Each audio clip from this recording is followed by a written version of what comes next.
ओम श्री गणेशाय नमः। तीसरा अध्याय का शुभारंभ करते हैं। दुर्योधन द्वारा विदुर जी का अपमान। श्री राधे राधे सबको। सेवकों ने दुर्योधन को समाचार सुनाया कि विदुर चाचा आपके विरुद्ध बोल रहे हैं। दुर्योधन आग बबूला हो गए और तुरंत ही उसने विदुर चाचा को सभा में बुलाकर उनका अपमान किया। यक्ष ने युधिष्ठिर से पूछा था कि हमेशा के लिए नरक में किसे रहना पड़ता है। युधिष्ठिर ने जवाब दिया था, आमंत्रित करके इच्छापूर्वक दुर्बुद्धि से किसी का अपमान करने को हमेशा के लिए नरक में रहना पड़ता है।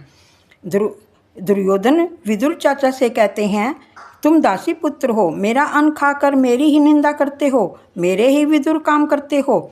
विदुर जी तो धीर गंभीर थे कि निंदा को सहन कर लेते थे। सभा में निंदा से विचलित न होकर उसे सह ले, वह संत है। समर्थ होते हुए भी जो सहे वह संत है, वह भगवान का अवतार ही है। वैसे तो विदुर जी में इतनी शक्ति थी कि एक ही दृष्टिपात से दुर्योधन को जलाकर राख कर सकता था, भस्मीभूत कर सकता था, किंतु विदुर जी ने अपनी शक्ति का उपयोग नहीं किया। श्री राधे राधे। शक्ति का दुरुपयोग करने वाला दैत्य है। शक्ति, संपत्ति और समय का विवेकपूर्वक सदुपयोग करने वाला ही देव बन सकता है। कष्ट सहते रहोगे तो संत बनोगे। श्री राधे राधे। विदुर जी की भांति 12 वर्ष तप करोगे तो सहन शक्ति आएगी। सात्विक आहार करने वाला ही सहन शक्ति प्राप्त कर सकता है। विदुर जी ने 12 वर्ष तक भाजी का भोजन किया। तुम कम से कम 12 महीने भाजी पर रहोगे तो सहन शक्ति पाओगे। तेल मिर्ची अधिक खाने वाले का स्वभाव भी मिर्ची जैसा हो जाता है। अत्यधिक सहन करोगे तो सुख पाओगे। सहन शक्ति तब आती है जब आहार विहार बहुत सात्विक हो। इस जीव का स्वभाव ही ऐसा है, उसे जो कुछ मिला उतने में वह संतुष्ट नहीं होता।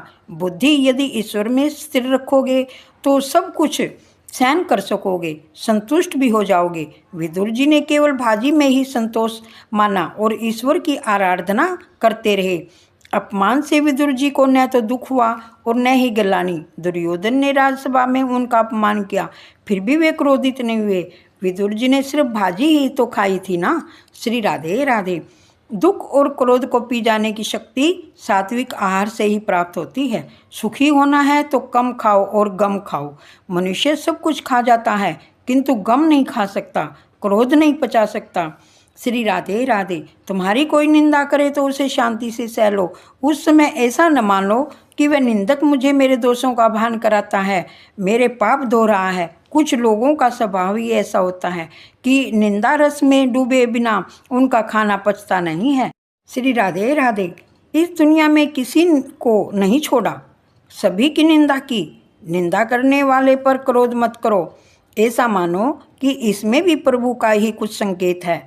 भगवान बड़े दुख से कहते हैं कि मैं मानव कल्याण के लिए मनुष्य अवतार लेकर इस धरती पर आया था, फिर भी लोगों ने मेरी निंदा की। विदुर जी भी अपमान में प्रभु की कृपा ही अनुभव करते हैं। विदुर जी ने सोचा कि दुर्योधन मेरी निंदा कर रहा है, अपितु उसके अंदर बसे हुए नारायण मुझे कौरवों का कुसंग छोड़ने के लिए आदेश दे रहे हैं।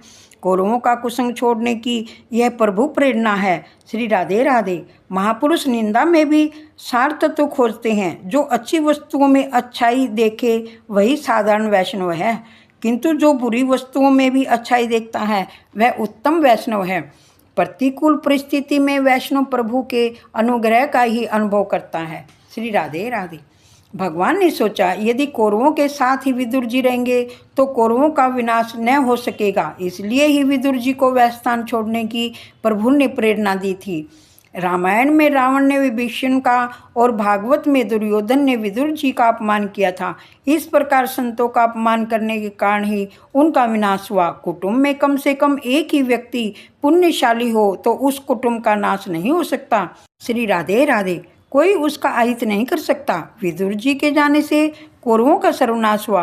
विभीषण जी के जाने से लंका के रावण और अन्य सभी राक्षसों का संहार हुआ।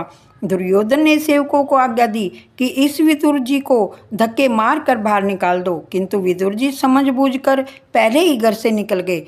धनुष बाण भी वहीं छोड़ गए। कौरवों को इस प्रकार उपदेश दिया गया था कि पांडवों के साथ धनुष बाण लेकर मत लड़ो, अगर लड़ना ही है तो वाणी से लड़ो। श्री राधे राधे। तीसरा अध्याय संपूर्ण हुआ। श्रीमन नारायणी नारायणी हरि हरि, भजमन नारायणी नारायणी हरि हरि। तेरी लीला सबसे नारी नारी, हरि हरि। श्री राधे राधे सबको।